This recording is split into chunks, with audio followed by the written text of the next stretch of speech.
안녕하세요. 공부하기 참 좋은 계절 같습니다. 네, 그렇죠.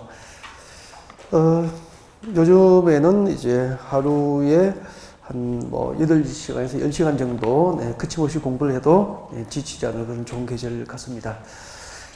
자, 36페이지 오세요. 오늘 진도. 36페이지 용도구역편, 용도구역편이에요. 그래서 자, 36페이지 펼쳐두시고 앞을 보시면은 용도구역 개요수를 좀 드리고 그 다음에 또 교재에 이렇게 순차적으로 접근할 수 있도록 그렇게 준비를 할게요. 네, 같이 볼까요?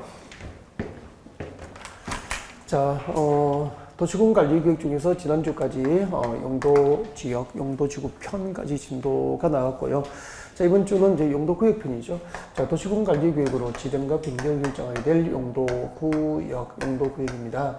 일단은 기초과정은 아니지만 용도구역이 무엇일까? 네, 개념을 정의합니다. 다시 한 번 더 용도구역이 무엇인지 설명을 드리고, 그리고 저 용도구역의 종류별로 어떤 용도구역이 어떤 위치에 지정되는지 그림을 그리면서 용도구역의 종류를 살펴보고, 그리고 그 용도구역 안에서 행비 제한 등을 이제 종류별로 살펴보는 방법으로 그렇게 진행을 할 거예요. 자, 먼저 용도구역이 무엇일까? 개념을 정의해 봅시다. 용도구역이 무엇일까? 우리 이렇게 공부한 것 같습니다. 용도구역이라는 것은, 자, 이미 지정된 용도지역이 있어요. 네, 상상해 보십시오. 이미 지정된 용도지역이 있으니까 이게 주거지역, 상업지역, 공업지역, 녹지지역 등으로 용도지역이 지정되어 있다 이 말이에요. 자, 이렇게 지정된 용도지역, 주거지역, 상업지역, 공업지역, 녹지지역 등 지정으로 달성할 수 없는 부수적인 목적을 달성하기 위해서 그 용도지역 안에서의 건축 제한을 더욱더 강화하거나 완화 적용을 목적으로 그 용도지역 위에 부수적으로 부가적으로 지정합니다. 이것은 무엇이었죠? 용도지구죠. 용도지구 그렇게 했죠. 작년에 시험 문제였습니다. 자, 오늘 우리가 공부하게 될 용도구역은 비교해보면 이렇게 되잖아요. 이미 용도지역이 지정되어 있었고 그 용도지역 위에 부가적으로 용도지구도 지정이 되어 있었습니다. 이렇게 지역지구의 지정으로 달성할 수 없는 특별한 목적 달성을 위해서 그 지정된 용도지역과 용도지구에서의 건축 제한을 더욱더 강화 내지 완화하여 따로 정할 목적으로 지정하는 것, 이것을 용도구역이다 라고 하게 됩니다. 네, 그래서 용도구역은 지정된 용도지역 안에서 용도지구 안에서 그 건축 제한을 강화 내지 완화하여 따로 정할 목적으로 도시군관리구로 결정고시된 구역은 용도구역이 되는 것이다. 이렇게 개념을 정했으면 좋겠고, 그 다음에 이제 두 번째 용도구역의 종류를 그림으로 위치를 한번 봅시다. 위치. 용도구역. 우리 가장 기본이 아닐까요? 예를 들면은 그린벨트 어디에 있는지도 모르면서 그린벨트의 목적을 외우고 있고 한 것은 의미가 없잖아요. 그래서 그린벨트는 어디에 지정될까? 그리고 또 시가버처는 어디에 지정되고 공원은 어디에 있을까? 이런 것을 잠깐 볼까요? 네, 여러분 여기 부산이에요. 동부가 해양 수도 부산광역시입니다. 별로 좋아하지도 않네요. 자, 부산시고 용도지역은 도시적이고 여기는 부산시 외곽의 이제 주변에 있는 녹지지역이라고 봅시다. 부산시 녹지지역이에요. 용도지역이 녹지지역으로 지정되어 있다는 거죠. 자, 녹지지역으로 묶어놓고 또 한 번 묶어버립니다. 그 위에 지정하는 용도구역 두 개가 무엇일까요? 뭐죠? 그렇죠. 개발제한구역입니다. 녹지지면서 개발제한구역입니다. 개발제한구역이 있다. 그렇게 되죠. 그 다음에 또 나머지가 뭐죠? 개발제한구역 아니면은 도시자연공원구역 그렇게 되죠. 그 다음에 그럼 여기는 그린벨트로 묶여 있고 여기는 공원으로 묶여 있잖아요. 그러니까 이쪽은 무질서하게 시가지 개발이 원천적으로 불가능하거든요. 근데 이게 안 묶여 있잖아. 안 묶인 지역은 그대로 있습니까? 시가지로 조성됩니까? 점차 시가지로 조성되겠죠. 시가지로 조성되어서 이렇게 도시지역과 그 주변적으로 무질서하게 시가지가 조성이 되는 거예요. 자, 이렇게 도시지역과 그 주변지역에서 이 무질서한 시가지 개발을 방지할 목적으로 여기다가 뭐를 지정하는 겁니까? 여기다가 시가와 조정구역을 지정한다. 그렇게 되는 거예요. 시가와 조정구역이 됩니다. 그 다음에 우리 부산은 이제 공유수면 바다가 있잖아요. 바다가 있는데 그 부산 앞바다 중에서 수산자원 보호 육성을 위해서 필요한 공유수면 바다하고 그 인접된 토지를 들어가요. 수단 좋은 보호 육성이 필요한 공유수변과 그 인접된 토지를 대상으로 수단 좋은 보호 육성을 목적으로 하는 용도구역이 지정됩니다. 이것을 무엇이라고 하죠? 수산 자원 보호 구역, 수단 좋은 보호 구역 그렇게 합니다. 그럼 네 개를 한번 봐요, 네 개. 그린벨트 개발 제한 구역과 도시 적용 공구역. 이 위치는 항상 그 용도 구역 네 개가 모두 이제 개발 제한 구역부터 수단 좋은 보호까지 도시 지역과 그 주변 지역에 지정되구나. 용도 구역은 도시 지역과 주변 지역이 있습니다. 그러면은 도시 지역과 경계를 같이 하는 저 멀리 떨어진 농림 지역과 자연환경 보전 지역에 가면은 그린벨트가 있습니까? 없죠. 용도 구역이 없다는 겁니다. 용도 구역은 주로 도시 지역과 그 주변 지역에 있구나라고 하는 것을 알 수 있게 되는 거죠. 그 다음에 이제 여기는 서울입니다. 갑자기 이제 화면이 서울로 바뀌었습니다. 서울이고요. 서울에 한전부지, 한국전력 본사가 있던 땅, 한전부지, 삼성동, 강남에 삼성동의 한전부지, 한전부지, 한국전력 본사가 있던 땅인데 한전부지, 한국전력 본사가 나주 핵심도시, 전라도 나주 핵심도시로 이전했다고 그랬거든. 그래서 이제 정부는 이걸 비싸게 팔아야 나주 핵심도시 건설 비용을 구할 수 있거든요. 그래서 원포인트로 용도구역을 하나 만들었습니다. 만들어가지고 이 지역을 이제 개발할 수 있도록 보장해주면은 정부는 쉽게 비싸게 팔 수 있잖아요. 그래서 이제 용도구역을 만들었는데 그 이름이 이 지역의 개발 입지 규제를 최소화해줄 목적으로 용도구역이 만들어집니다. 입지 규제 최소 구역. 입지 규제 최소 구역 그렇게 되는 거죠. 입지 규제 최소 구역이 지정되면은 입지 규제 최소 구역 계획이 수립돼요. 우리 이렇게 배웠잖아. 지구 단위 구역이 지정되면은 지구 단위 계획이 수립되는 것이고 입지 규제 최소 구역이 지정되면은 입지 규제 최소 구역 계획을 수립하고 이 입지 규제 최소 구역 계획이라고 하는 행정 계획에 의해서 이 지역의 각종 개발 규제를 강화합니까? 완화해 줍니까? 완화를 해주게 되는 거예요. 이게 입지규제 최소구역이죠. 그렇게 해서 그 도시군 관리계획으로는 행정계획으로 지정과 변경을 결정할 수 있는 용도구역 몇 개를 보신 겁니까? 5개를 여러분이 다 보신 거죠. 그럼 이 5개가 아닌 뭐 적도구역이라든지 뭐 개발밀도 관리구역이라든지 뭐 기반시설 부담구역이라든지 뭐 그죠? 이런 것은 투기 과열 지구죠. 자, 이런 것은 전부 도시군 관리구역상 용도구역은 아닌 거예요. 그러니까 도시군 관리구역 지정과 변경을 결정할 수 있는 용도구역은 방금 소개한 이 5개 뿐이라는 거죠. 자, 용도구역이 무엇인지 그 종류들 그리고 위치 어디에 지정되는지 등을 이제 살펴본 거고요. 그러면 이제 우리 시험 쳐야 되니까 올해 출제 가능성이 가장 높은 것은 시가와 추정구역이에요. 이거는 작년에 이제 그 지정 효력이 끝나요. 2019년도 끝났는데 그냥 업체기 너무하니까 한 5년 정도 이렇게 그 효력 기간을 연장을 해둔 겁니다. 지금 부칙 조항에서. 그래서 없어졌습니까? 있습니까? 그대로 있어요. 있는데 사실상 이제 그 지정 목적을 달성했기 때문에 출제 가능성이 매우 낮아집니다. 낮아졌고 그다음 이제 이쪽에는 개발 제한 구역하고 도시 적용 구역하고 수단 조항 보호구역은 그렇게 시험 낼 내용이 없어요. 그래서 뭐 지정권자, 지정 목적, 행위 제한 정리하고 나면 정리할 게 없거든요. 종합적인 문제에 나오지 뭐 별도로 한 문제지 그렇게는 잘 안 나와요. 그러면은 가장 유력한 건 이제 시가와 추정구역이니까 일단 시가와 추정구역을 마지막에 정리를 잘 하기로 하고 우리 기타 등등을 좀 간단하게 정리를 좀 해볼까요? 이제 마지막에 이론 강의니까 좀 봐야 될 거 아닙니까? 그래서 자, 여러분이 그렇게 좋아하는 이제 개발 제한 구역부터 시작을 하겠습니다. 여러분 교재 36페이지, 요약집 36페이지 보시면 되고, 그리고 보조 자료를 가지고 계신 분은 또 보조 자료를 참고하시면 될 것 같습니다. 그죠? 네. 자, 여러분 교재를 짚어가면서 수업을 들으시고, 교재를 이제 읽어드리진 않을 거예요. 이 부분 알겠죠? 네. 아까 요약집은 몇 페이지 있다고? 36페이지 왼쪽 하단. 그리고 보조 자료, 폴더 뽑으시면 보조 자료 보시면 되고요. 자, 개발 제한 구역부터 볼게요. 네, 하나씩 해보자. 여러분, 개발 제한 구역 지정을 위한 도시군 관리 구역을 누가 결정합니까?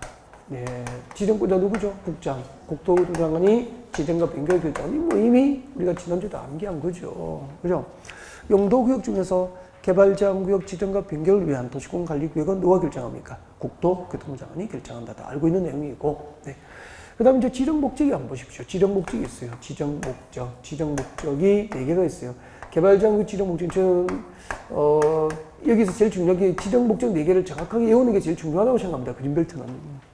그래서 개발적으로 지정 목적 4개를 정확히 좀 외워야 되는데 이게 이제 글자로 외우면 좀 힘들잖아요. 그래서 조금 이해가 되면 훨씬 이해가 암기가 좀 쉬워요. 여기서 한번 봐요. 한번 보십시오. 이게 잠깐 보실래요? 여기가 개발 제한 구역이잖아. 개발 제한 구역이란 글자 그대로 건축물의 건축 등 개발 행위를 건축물의 건축 등 개발 행위를 제한할 목적으로 지정한 용도구역이잖아요. 그러면은 부산시 녹지지역 위에 그린벨트가 지정되면은 여기는 건축물의 건축 등 개발이 제한되니까 이쪽으로 도시가 무질서하게 확산되는 것을 막을 수 있잖아요. 그래서 첫 번째, 도시 주변의 녹지지역을 그린벨트를 묶어서 건축물의 건축 등 개발을 제한함으로써 첫 번째, 도시의 무질서한 확산, 도시의 무질서한 확산을 방지한다. 이 첫 번째 목적이에요.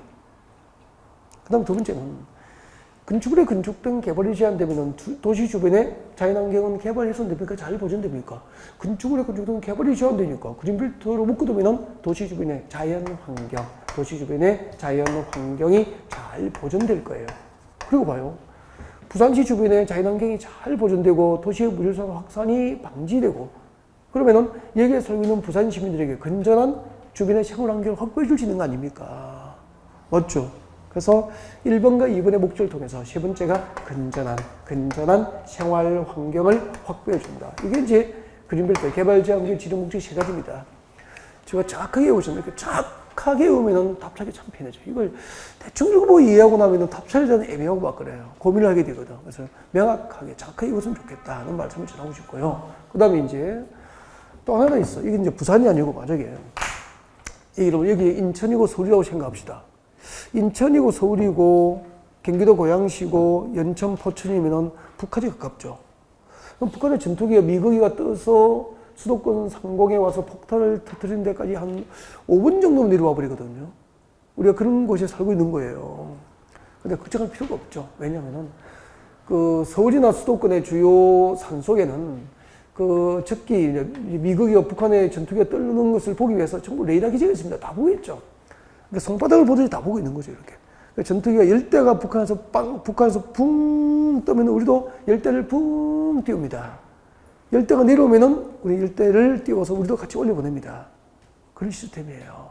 그러니까 걱정하지 않고 우리는 공부하면 돼요. 네. 그 다음에 그네들이 열대가 딱 떠서 이렇게 38선 쪽으로 내려오잖아. 우리 열대가 딱 떠서 올라가서 막으러 가요. 똑같이 그렇게 된다고. 돌아가면은 우리도 돌아와요. 근데 혹시 넘어오면은 일정한 선을 넘으면은 그냥 둡니까? 격추시켜버립니까? 미사일을 쏘아버리고 그래서 다 격추됩니다. 그래서 우리는 열심히 공부하고 그냥 준비하면 돼. 걱정할 필요가 없는 거죠. 이런 시스템이기 때문에. 그럼 봐요. 이런 레이더 기지나 미사일 기지가 산속에 있잖아요. 이런 것까지 우리는 개발해서 해소내야 됩니까? 보안상 도시개발 제한이 필요합니까? 이런 것은 이제 국방부 장관 요청으로 보안상 도시개발 제한이 필요한 거야. 이렇게 보안상 도시개발 제한이 필요한 것도 개발 자국이 지정될 수 있다는 것이고. 그러면 이 4번의 목적은 경제 목적입니까? 군사 목적입니까? 군사상 목적이 되는 거예요. 그래서 그린벨트는 보안상 도시개발 제한이라고 하는 군사상 목적으로도 지정될 수가 있구나 라고 하는 것을 알 수 있게 됩니다. 자, 개발 제한구역을 누가 지정 변경하는지 어떤 목적으로 지정되는지 봤고요. 그 다음에 여러분이 궁금하실 게 그거잖아요. 궁금하실 게 행비제한입니다. 그린벨트에서의 행비제한이죠. 행비제한. 그리고 개발제한구역에서의 행비제한과 개발제한구역 관리에 필요한 사항, 개발제한구역에서 땅 사면은 어떤 개발 행위를 할 수 있는지, 어떤 개발 행위를 제한되는지, 그리고 개발제한구역 관리에 필요한 사항. 자, 이런 구체적인 사항은 이게 잘 체크가 안 되어 있더라고요. 그래서 아마 보조 자료를 보시면은 보조 자료 동그라미 4번에 니은본에 보면 돼. 보조 자료 니은본에 보면은 개발제한구역에서의 행비제한 밑을 긋고, 그리고 개발제한구역 관리에 필요한 사항, 관리 밑을 긋고, 관리에 필요한 사항은 무엇을 정한다? 따로 법률을 정한다라고 되어 있어요. 그때 따로 법률을 정한다 밑을 긋고, 그때 따로 정한 법이 뭐죠? 개특법이 됩니다. 개발제한구역의 지정 및 관리에 관한 특별조치법입니다. 여러분, 개발제한구역에서의 행비제한은 이 법에서 직접 정합니까? 따로 법률을 정합니까? 따로 법률을 정하고, 그때 따로 정한 법이 무슨 법이죠? 개특법. 개발제한구역의 지정 및 관리에 관한 특별조치법 그렇게 됩니다. 네, 자, 여기까지 해서 개발제한구역 마무리합니다. 지정권자, 지정목적, 그리고 행비제한, 관리에 필요한 사항까지 하면은 뭐 완벽하죠, 준비. 그러니까 봐요. 이게 오지선댕으로 문제를 만들기 좀 쉽지는 않겠죠. 내용이 없어요. 그래서 여기는 보통 단독으로 한 문제는 거의 낸 적이 없는 기억이고요. 종합적인 문제가 들어가니까 그렇게 중요하게 취급하지는 않아요, 제가. 그 다음에 이제 도시자연공원구역입니다. 도시자연공원구역. 똑같은 방법으로 도시자연공원구역 정리해 드릴게요. 자, 이번 교재 참고하시면 되고요. 요약집은 도시자연공원구역. 몇 페이지에 있을까요? 찾아드릴까? 요약집. 38페이지 정도 있나? 네, 38페이지 있구나. 요약집 38페이지. 그리고 이제 보조자료 가지고 계시면 보조자료를 보시면서 딱 체크하시면 될 것 같네요. 저는 교재를 읽어드리진 않아요, 이 부분은. 자, 도시자연공원구역 정리하겠습니다. 여러분, 도시자연공원구역 지정과 변경을 위한 도시공원관리구역 누가 결정하죠? 시도지사, 대도시시장, 시도지사, 대도시장이 결정합니다. 그러면 비교해야 되겠네요. 개발제한구역 지정권자는 국토교통장관, 도시자연공원구역 지정권자는 누구죠? 지정권자는 시도지사, 대도시시장 그렇게 되잖아. 시도지사, 대도시시장이 지정과 변경을 결정고시하는 게 결정고시를 하게 됩니다. 그 다음에 이제 지정 목적 3개를 지키게 됩니다. 지정 목적. 가만히 보면은 그 도시자연공원구의 지정 목적하고 개발자구의 지정 목적이 가만히 보시면은 매우 다릅니까? 유사합니까? 유사하기 때문에 많이 혼동해요. 그러니까 어줍잖게 읽어두면은 답 못 찾기는 마찬가지예요. 그러니까 제가 이야기했죠. 용도구역은 비법이 목적을 명확하게 기억하는 게 비법 같아졌죠. 그러니까 종합적인 문제에서도 많이 구분해야 되거든요. 목적을 정확히 외워야 돼요. 목적 한번 보십시오. 여러분 이것도 한번 생각해봐요. 도시자연공원구역은 공원이잖아, 공원. 그럼 우리 그 도시 안에서 공원이 지정된 거, 공원을 만든 곳은 그 도시의 자연환경과 경관이 불량한 지역입니까? 양호한 지역입니까? 양호한 지역이라고. 그죠? 그래서 도시의 자연환경과 경관을 보호하는 게 목적이에요. 도시의 자연환경, 경관 이것이 보호한다. 도시의 자연환경과 경관 보호를 목적으로 도시자연공원이 지정됩니다. 이 첫 번째 목적이고, 두 번째는 공원에 가서 우리 시민들이 여가 휴식을 즐기잖아요. 두 번째가 도시민들에게 근전한 여가 휴식 공간을 제공하는 게 목적이에요. 교재 밑줄 딱딱 그으면서 쑥 들으면 되죠. 도시의 자연환경과 경관을 보호하고 도시민에게 근전한 여가 휴식 공간 제공하고 이것을 위해서 식물과 식생이 양호한 산지 개발을 허용합니까? 제한합니까? 제한. 이게 시가와 도시자연공원구의 지정 목적이 됩니다. 그 다음에 이 도시자연공원구의 땅 사잖아요. 땅 사면 어떤 개발이가 가능하고 어떤 개발이가 금지되는지 뭐 등등. 도시자연공원구역 안에서 행위 제한입니다. 도시자연공원구역 안에서 행위 제한에 관한 사항은 이 법에서 직접 정합니까? 따로 법률 정합니까? 따로 법률 정합니다. 그때 따로 정한 법이 적으십시오. 도시공원 및 녹지 등 도시공원 및 녹지 등에 관한 법률이에요. 도시공원 및 녹지 등에 관한 법률. 도시공원 및 녹지 등에 관한 법률. 약칭해서 도녹법. 도시공원 할 때 녹지 등에 관한 법률 할 때 법률할 때 법에서 도녹법 그렇게 합니다. 개발제한구역 안에서의 행위제한과 개발제한구역 관리에 필요한 사항은 개특법으로 정하고 도시자연공원구역 안에서의 행위제한 그리고 도시자연공원구역 관리에 필요한 사항은 도녹법, 도시공원 및 녹지 등에 관한 법률로 정하게 됩니다. 그 다음에 수단자원보호구역은 아주 간단하게 정리할게요. 수단자원보호구역 여기 여러분 수단자원보호구역 지정과 변경을 위한 도시공원관리구역 누가 결정합니까? 해양수산부 장관이죠. 해양수산부 장관. 수단자원보호구역 지정과 변경을 위한 도시공원관리구역은 해양수산부 장관이 결정합니다. 그리고 지정 목적. 수단자원보호구역 지정 목적은 수단자원보호 육성 목적이죠. 수산자원 보호 육성 이게 목적이에요. 교재에 줄만 끄면 됩니다. 수단자원 보호 육성을 목적으로 합니다. 해양수산부 장관이 지정합니다. 수단자원 보호 육성을 목적으로 합니다. 어디에 지정됩니까? 수단자원 보호 육성을 위해서 필요한 공유수면과 그 인접된 토지를 대상으로 지정하는 거죠. 그리고 수단자원 보호구역에서의 행위제한, 건축제한은 이 법에도 정하지 않아요. 수단자원 보호구역에서의 행위제한, 건축제한은 행위제한은 무슨 법?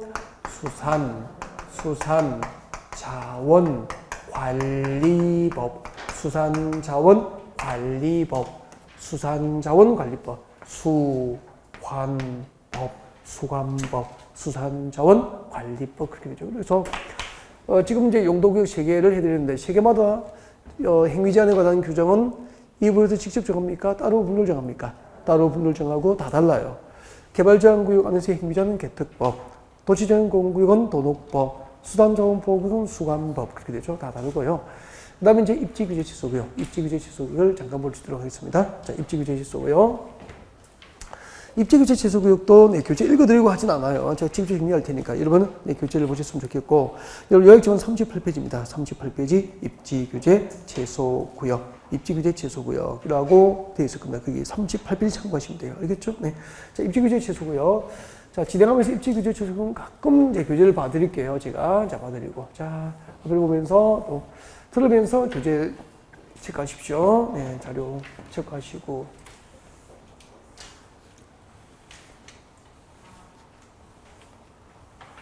꼼꼼 공부할 게 많으니까 참 좋잖아요. 많이 외우고, 많이 해야 되고. 자, 시작합니다. 입지규제 취소구역이에요. 아까 삼성동 한전부지에서 개발 입지 규제를 최소해 줄 목적으로 만든 게 뭐죠? 입지규제 취소구역이에요. 네. 자, 그 입지규제 취소구역 지정과 변경을 위한 도시공관리가 누가 결정할까? 지정권자입니다. 지정권자. 지정권자는 약간의 개정이 있었어요. 작년에는 도시공관리구역 결정권자의 시장구소 제외라고 돼 있다가 약간 개정됐으면서 이제 도시공관리구역 결정권자입니다. 그냥 도시공관리구역 결정권자. 도시공관리구역 결정권자는 전부 입지규제 취소구역을 지정하고 변경 결정할 수 있습니다. 이렇게 된 거예요. 작년 여기 이제 이거 붙어 있었거든요. 작년에는 단 시장군소 제외 있다가 이게 없어졌어요. 폐지가 돼서 올해는. 알겠죠? 폐지가 됐기 때문에 이제 모든 도시공관리구역 결정권자는 입지규제 취소구역의 지정과 변경을 결정고시할 수 있다라고 합니다. 그래서 입지규제 취소구역 누가 지정합니까? 결정권자, 결정권자 그렇게 된다고. 알겠죠? 그 다음에 이 부분 개정됐고, 그 다음에 이제 입지규제 취소구역을 이제 지정할 때 그 내용입니다. 입지규제 취소구역이 지정되면은 입지규제 취소구역 계획이 수립되잖아요. 이 입지규제 취소구역 계획에 의해서 이 입지규제 취소구역에서 개발 규제를 완화해 주게 되거든.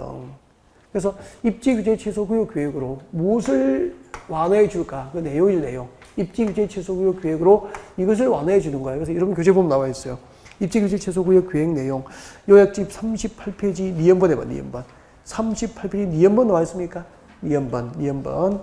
네, 보면 A부터 F까지 나와 있네. A부터 한 D 정도까지, 네, A부터 A, B, C, 네, 이 정도까지 뭐 묶어두면 될 것 같습니다. 그래서 암기는 아니고요. 참고. 앞에 적을 참고라고. 쪽지에서 외울 필요는 아니에요. 자, 들어볼래요? 이걸 이제 이해를 하면 한 봐요. 입지규제 취소구역으로 뭘 계획하느냐 하면 한 봐요.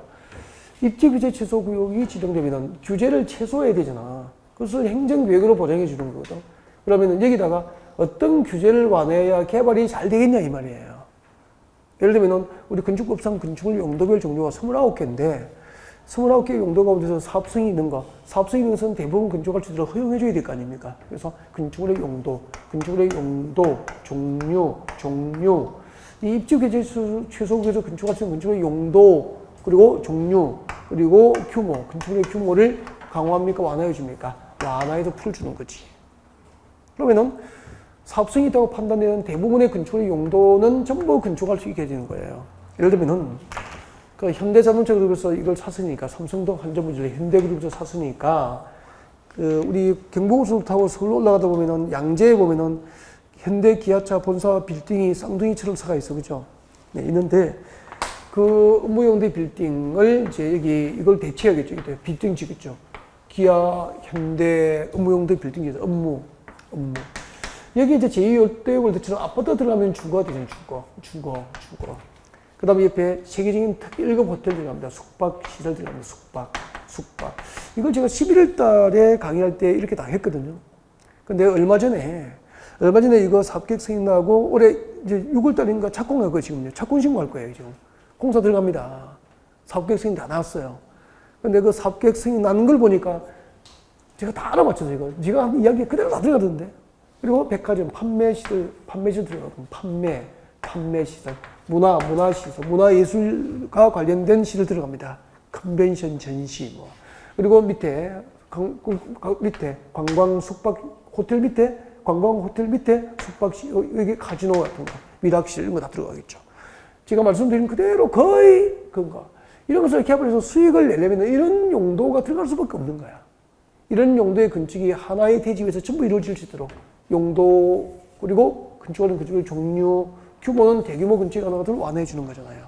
용도 규모 규모를 말로 보장해 줍니까? 행정계획입니까? 입지규제 최소 계획이라는 행정계획으로 보장해 주는 거라고. 그 다음에 당연히 입지규제 최소에 지정된 지역의 건폐율은 그대로 둡니까? 완화해 줍니까? 건폐를 완화해 주는 거예요. 용적률 다시 완화해 줍니다. 어느 정도냐면은 영동대로의 이제 영동대로를 지하도시를 만듭니다. 지하도시를 만들었는데 그 현대가 이 지하도시를 건설해서 서울시에 기부하는 걸로 제가 알고 있거든요. 그게 금액으로 치면 현대가 지금 이거 사업계획 승인받고 서울시에 기부하는 게 한 1조 한 7천억 정도? 그 정도를 기반시설을 설치해서 기부한다니까요. 해주면은 우리 배웠잖아. 오늘 배울 거예요. 지구단위구역에서 건축을 건축하고자 하는 자가 대지를 공공시설부지 등으로 기부를 하면은 그냥 놔둡니까? 용적률 완화해 줍니까? 건폐율, 용적률 높이자니 완화되거든. 그래서 여기 중심상업지역 용적률이 1,500인데 200%까지 완화가 가능해요. 2배까지. 그 용적률 3,000%잖아. 그래서 완화 받으려면은 이런 것을 기부를 해야 되거든. 그럼 이제 기부하는 자하고 서울시가 협의해서 이제 이거 기부해 주기로 하고 사업계획 승인해주고 막 그렇게 된 거예요. 다 기브앤테이크죠. 건폐 용적률. 그 다음에 건축물의 높이 제한 다 풀어줍니다. 용적률을 아무리 완화해도 건축부에서 높이 규제를 받으면 안 되잖아요. 이것도 다 풀어주는 거죠. 용도, 종류, 규모, 건폐율, 용적률, 높이. 그 다음에 기반시설 확보. 기반시설 확보에 관한 사항. 이런 것들을 이제 입지규제 시설구역 계획으로 정하게 되는 거죠. 그리고 지구단위구역 수립과 변경. 그리고 서울시에서 이게 지구단위계획을 해줍니다. 이것을 위해서 지구단위계획구역 지정하고 지구단위계획 결정해서 또 지구단위계획에 의해서 이것들이 다 더 조정되는 거예요. 아니어도 현장은 이해하니까 되잖아. 그럼 또 봐요. 입지규제 최소구역 지정 목적 나와 있단 말이에요. 교재 안 보시면은. 여기 보니까 도시지역에서 토지용이 한 가지입니까? 복합적인 토지용이 정지됩니까? 복합적인 토지용이 정지되잖아.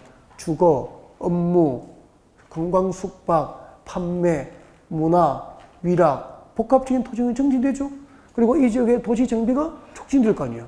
또 다른 랜드마크, 지역 거점으로 육성이 되겠죠. 지역 거점으로 육성이 됩니다. 그럼 봐요. 지금은 우리 서울 강남의 중심은 강남역이거든, 지금요.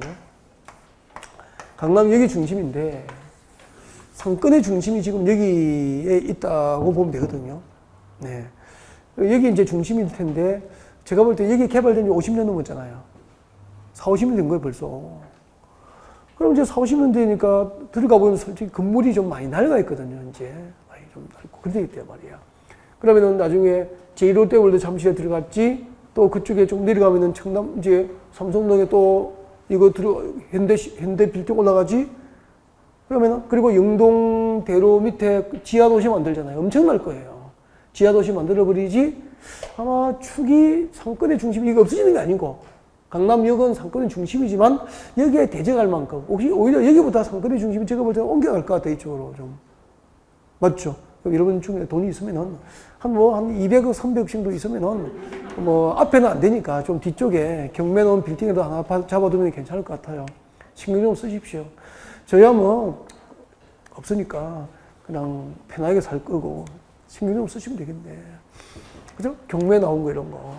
한 500억짜리 하고 빚 한 200억 내고 해서 500억짜리 빌딩 잡고 하면 되겠다. 주로.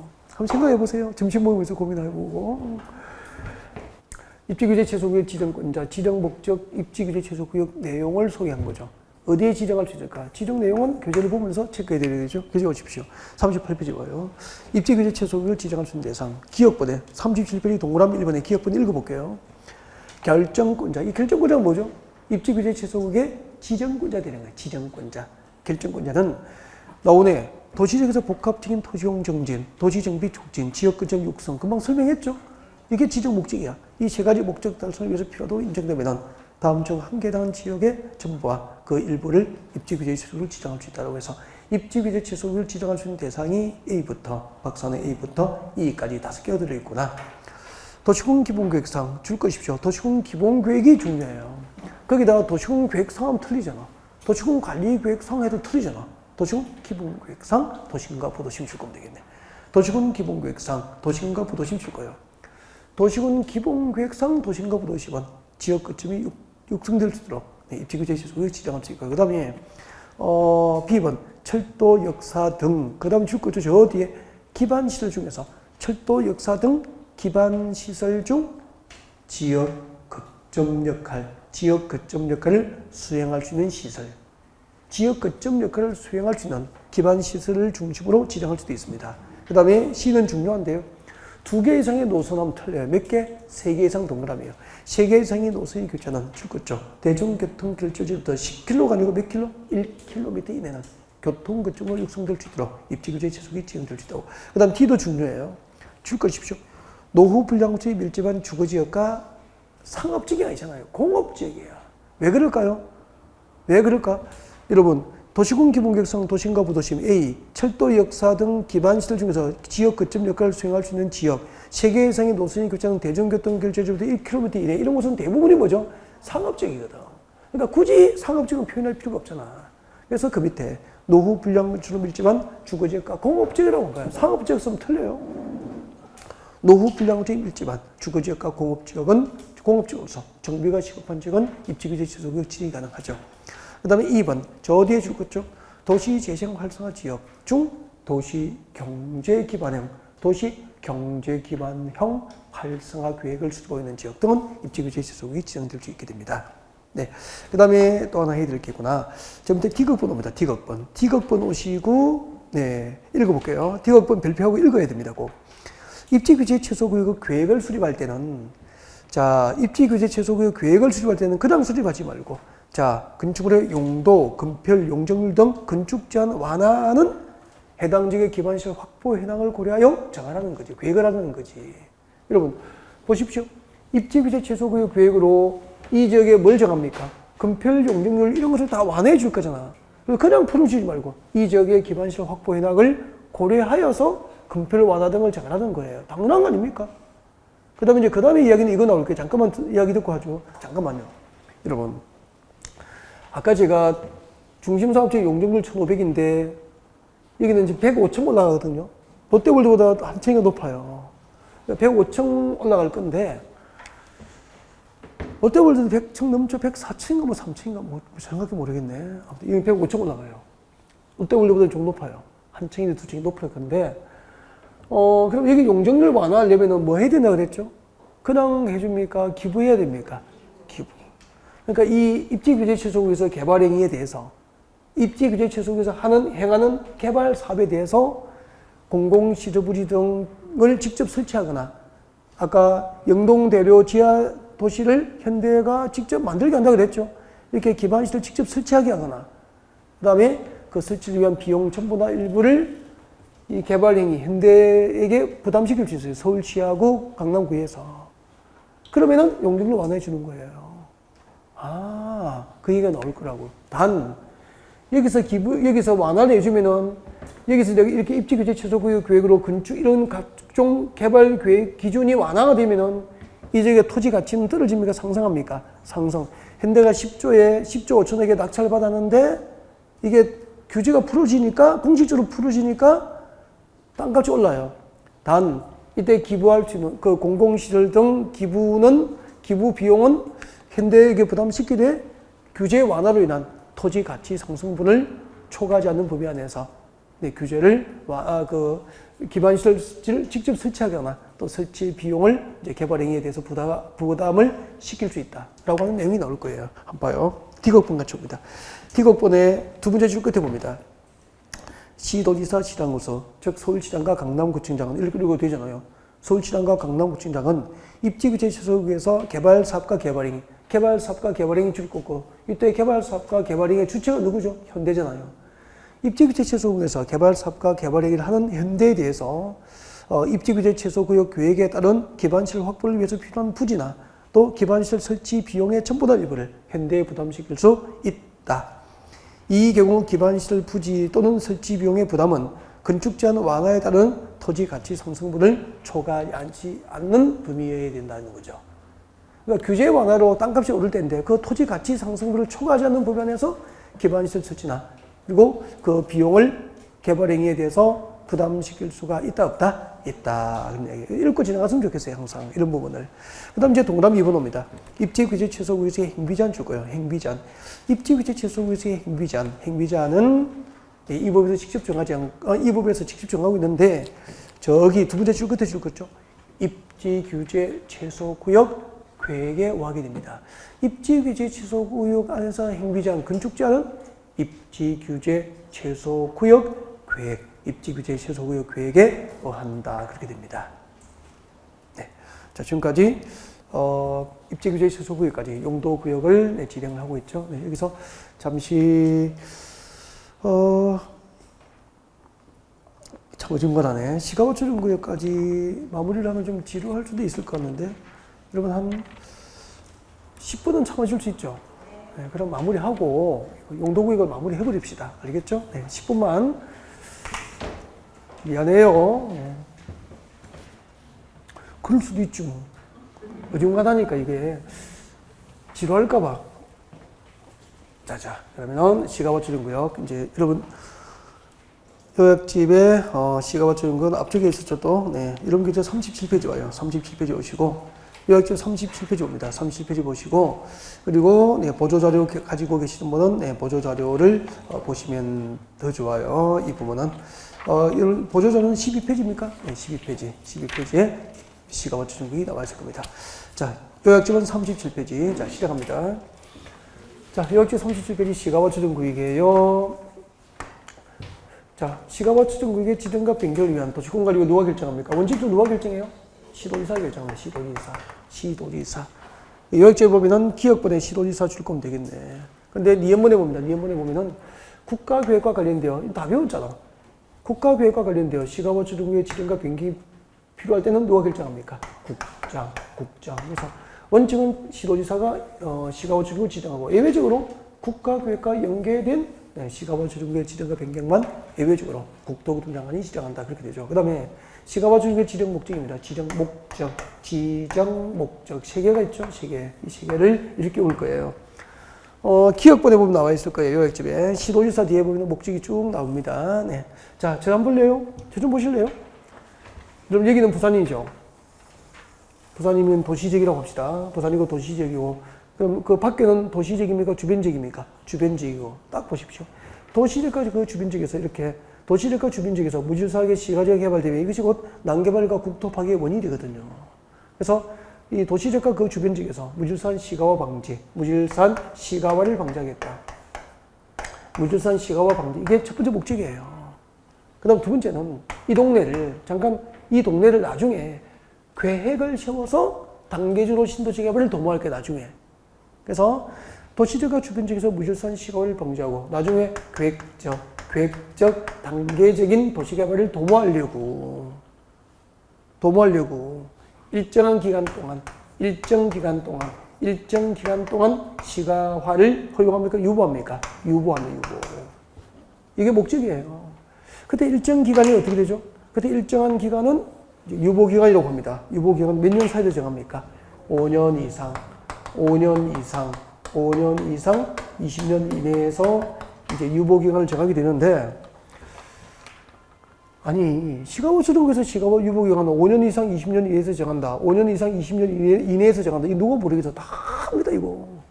이거 모르는 수험생 아무도 없지. 근데 물어볼게요. 5년 이상 20년 이내에서 유보기간은 도시공계획 조례로 정한다. 오면 X입니까? X예요. 뭐를 정합니까? 도시공 관리구를 정합니다. 이런 부분이 중요해요. 그러니까 보통 수험생은 5년 이상 20년 보면 다 찍어버리거든. 5년 이상 20년 이내에서 무엇을 정합니까? 도시군 관리구역으로 유보기간을 정하게 되는 거예요. 그러니까 도시군 관리구역. 보조자료에 보면 나와 있죠. 도시군 관리구역을 미칠 거죠. 5년 이상 20년 이내 구간에서 유보기간은 도시군 관리구역으로 결정을 하게 됩니다. 이런 거 지켜두시고, 그 다음에 봐요. 그 다음에 제가 한번 물어볼게요. 여러분이 지금 이제 3, 4월 강의도 다 드셨기 때문에 제가 초기에도 안 물어보거든요. 이 지역에서 도시지역과 주변 지역에서 무질서한 시가지 개발을 방지하고 나중에 계획적이고 단계적으로 신도시 개발을 도모하잖아요. 그때 계획이 무슨 계획이죠? 이 계획이 무슨 계획이었죠? 지구단위 계획이에요. 금방 지구단위로 대답하신 분은 너무 좋아. 봐봐요.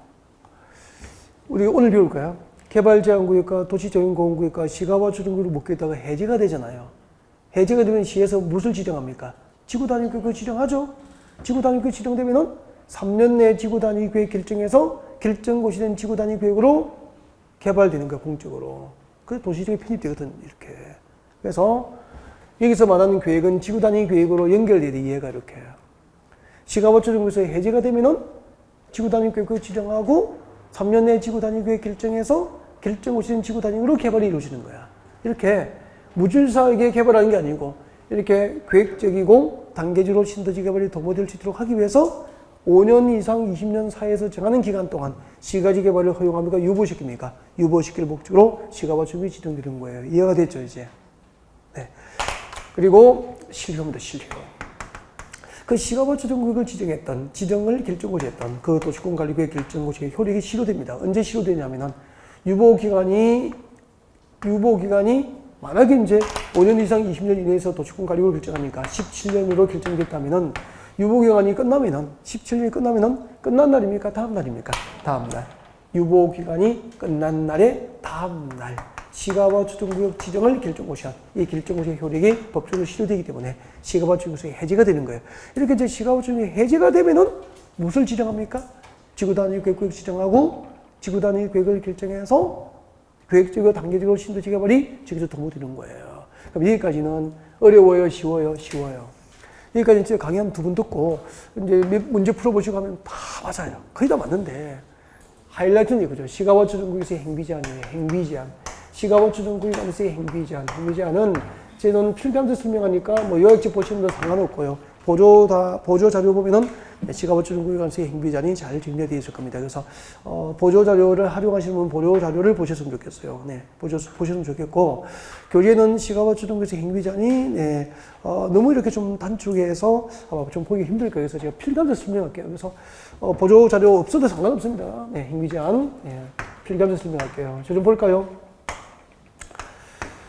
여러분, 시가와 주정구역에서의 행비제한은 이 법에서 정합니다. 이 법. 이 법이 뭐죠? 국토의 계획 및 이용에 관한 법률. 이 법과 그 시행령에서 정합니다. 국토계획법과 그 시행령. 시행령이 뭐죠? 대통령령이지 뭐. 국토계획법과 그 시행령에서 다음과 같이 정을 다음과 같이. 이거 행위제한 이 제도 3개를 통째로 기억하시면 좋겠어요. 첫 번째, 시가와 주정구역 결정고시에는 원칙적으로 큰일 났어, 이제. 이 시가와 주정구역이 딱 결정고시 되잖아요. 시가와 주정구역이 지정되면은 이 지역의 부동산 소유자들은 큰일 났어요, 이제. 얼마나 큰일 났는지 한번 보십시오. 시가와 주정구역이 딱 결정고시 되면은 원칙적으로 시가와 주정구역 결정고시엔 토지에서는 원칙적으로 도시군 계획 사업, 도시군 계획 사업 시행이 금지가 되버립니다, 금지가. 시가와 주정구역 결정고시엔 토지에서는 원칙적으로 도시공 계획 사업이 금지됩니다. 그때 도시공 계획 사업 시행에는 매번 제가 연습하잖아요, 같이, 그죠? 뭐죠? 국토계획법상 도시공 계획시설 사업. 즉, 도로 만들고 지하철 만들고 학교를 짓고 공항을 만들고 항만 조성하고 이런 도시공 계획시설 사업이 금지된다는 거잖아. 그 다음에 도시개발법상 도시개발 사업도 금지되는 거잖아요. 그리고 도시 및 중앙경제법상 정비 사업도 금지되잖아요. 그러니까 도시계획과 군계획으로 계획된 공적 개발도 금지돼 버려요. 시가와 주정구역에서는 도시공계획 사업이 금지되는 게 원칙인데 예외 봅니다, 예외. 다만 국방상 공익상 밑줄 그어주세요. 국방상 공익상 시가와 주정구역에서 사업 시행이 불가피한 것. 이때 그것이 뭐죠? 도시공계획 사업이잖아. 국방상공상 시가와 주정구역에서 사업 시행이 불가피한 도시공계획 사업으로서 관계중앙행정결의 요청이 있고 국토부 장관이 시가와 주정구역 지정 목적 달성에 지장이 없다고 인정하는 도시공계획 사업만 예외적으로 허용될 뿐이에요. 그럼 이 2개를 좀 빨리 했으면 좋겠는데요. 빠르게. 이거 천천히 읽으면 제도가 안 보이는 거야. 한번 봐요. 시가버처중에서 도시공계획 사업의 원칙적 금지, 국방상공기상 사업 시행에 불가피한 도시공계획 사업만 예외적으로 허용. 시가버처중에서 도시공계획 사업의 원칙적 금지, 국방상공기상 사업 시행에 불가피한 도시공계획 사업만 예외적으로 허용될 뿐이야. 단 정확하게 하면은 국방상공기상 사업 시행에 불가피한 것으로서 관계중앙 행정교제 요청이 있고 국토부 장관이 시가버처공계획 지정 목적 달성에 지장이 없다고 인정하는 도시공계획 사업만 예외적으로 허용될 뿐이라는 거지. 이런 부분이 이제 실력차게 나도 여기 3번에서 비도시공계획 사업이에요. 비도시공계획 사업이에요. 비도시공계획 사업이니까 도시군계획 사업에 의하지 아니한 개발이죠. 도시군계획 사업에 의하지 아니한 개발이에요. 그러면 도시계획과 군계획으로 계획되지 않은 개발이니까 이것은 공적개발입니까? 사적개발입니까? 사적개발이잖아요. 시가버처중계획에서 도시공계획 사업에 의하지 않은 개발행위는 오직 허가사항으로 법정된 것. 무슨 법을 정하죠? 국토교육부가 시행령에서 정하고 있죠. 법정이라고 법에 정해진 것들. 법으로 정한 거죠. 허가사항으로 법정된 것, 법에서 정하고 있는 것을 관할시청구청에 가서 허가를 받아야 할 수 있는 거예요. 어디 가서 허가 받죠? 관할시청구청. 관할시청구청에 가서 허가를 받고 하는 거예요. 시가버처중에서 도시공계획 사업에 의하지 않은 개발행위는 허가사항으로 법정된 것을 관할시청구청에서 허가를 받아서 개발을 할 수 있게 됩니다. 개발행위를 할 수 있게 돼요. 밑에 보면은 그 보조자료에 보면은 허가사항이 나와 있을 거예요. 시가버처중에서 허가를 받아야 할 대상이 크게 몇 가지 정리되어 있죠? 농림업과 관련된 것 1번, 마을 공동시설 등과 관련된 것 2번, 그리고 임목벌채 조짐과 관련된 3번, 그리고 정리되어 있죠. 이거 기본서를 보면 A4 한 2페이지 분량인데 이렇게 줄여둔 거고요. 암기를 아니라 참고. 외우는 거 아니에요. 안 외워도 된다. 안 외워도 되는 게 일단 2번 한번 보십시오. 2번에 보십시오. 거기서 2번에 동그라미 1번 봐요. 줄 거죠. 주택의 증축. 주택의 증축인데 미줄 것이고 가로 안에 줄 거죠. 기존 주택 면적을 포함하여 얼마? 100제곱미터 이하인 주택의 증축이니까 규모가 큽니까? 경미합니까? 경미하잖아요. 이 경미한 주택의 증축도 시가버처중에서는 허가를 받아야 되는 거예요. 그래서 이제 잠깐만요. 시가버처중에서 도시공계획 사업에 의하지 않는 개발행위는 오직 허가상을 허가받은 경우에만 할 수 있기 때문에 신고사항이 없어요. 신고. 답은 이걸로 답을 찾아야 됩니다. 신고사항이 없다는 것으로. 그 다음에 허가사항으로 법정되어 있지만 허가사항으로 법에 정해져 있지만 경미하다고 해서 그 허가 대상이 경미하다고 해서 허가를 받지 않고 할 수 있는 임의사항도 없습니다. 임의사항이 없다는 거죠. 그럼 잠깐 문제가 이렇게 나온다고. 시가버처중에서 무슨 개발행위는 신고해야 한다. O 묻겠습니까? X. 신고사항 자체가 없습니다. 법에. 오직 허가사항만 법정되어 있다니까. 그 다음에 시가버처중에서 무슨 개발행위는 허가 없이 할 수 있다. O 묻겠습니까? X. 허가 없이 할 수 있는 사항과 신고사항이 없다는 걸로 답을 찾아야 돼요. 그리고 시가버처중에서 무슨 개발행위는 허가를 받아야 한다. 그럼 맞는 걸 하십시오. 알겠죠? 신고해야 하면 틀린 거고 허가 없이 할 수 있다 틀린 거예요. 또한 특징이 있어요. 시가버처중에서 허가 대상 중에서 시가버처중에서 허가상으로 법정된 것 중에서 허가를 신청하면은 허가를 거부할 수 없는 사항이 있어요. 허가를 거부할 수 없는 사항이 있어요. 그러니까 허가 대상 중에서 허가 신청하면 허가를 거부할 수 없는 사항이 있다니까. 허가를 거부할 수 없는 사항이 있으니까 허가 신청은 반드시 허가를 해 주어야 할 대상은 있는 거야. 예를 들면은 보조자료에 보면 나와 있습니다. 보조자료에 허가를 거부할 수 없는 거 13페이지 넘겨봐요. 넘겨보면은 시가버처중에서 허가를 거부할 수 없는 사항 나와 있습니까? 암기는 하지 않고 참고해야 돼요. 자, 축사 동그라미 하십시오. 퇴비사, 잠실, 창고 등입니다. 축사, 퇴비사, 잠실, 창고 등은 그 규모가 아무리 경미하더라도 신고나 허가 없이 할 수는 없고요. 허가를 신청해야 되고 허가 신청하면 허가를 거부할 수 없다 이 말이에요. 예를 들면은 시가버처중에서 한 가구당 줄 거 보십시오. 한 가구당 기존 축사 면적을 포함하여 한 가구당 기존 축사 면적을 포함하여 300제곱미터 이하의 축사의 설치는 허가 없이 일을 할 수 있다. 옮겼습니까? X. 허가 신청하면 허가를 해줘야 되는 거야. 허가를 거부할 수 없는 사항이지 허가 없이 할 수 있는 사항이 아니다 이 말이야. 이거 자꾸 허가 없이 할 수 있다고 시험 내는 거야. 이 정도는 신고를 할 수 있다고 시험 내는 거기 넘어가는 거죠 자꾸. 그러니까 허가 대상이나 허가를 거부할 수 없는 사항을 외우는 것이 아니고 이 부분을 이해해서 문제를 풀어야 된다는 거죠. 이런 부분은 강의 안 들으면 상당히 힘들겠죠 보니까. 네, 기타 등등 나머지 사항들은 나중에 이제 또 문제를 풀어가면서 보완을 하기로 하고. 자, 여기까지가 시가와 추정 구역이었습니다. 잠시 휴식 후에 다음 시간 준비합니다.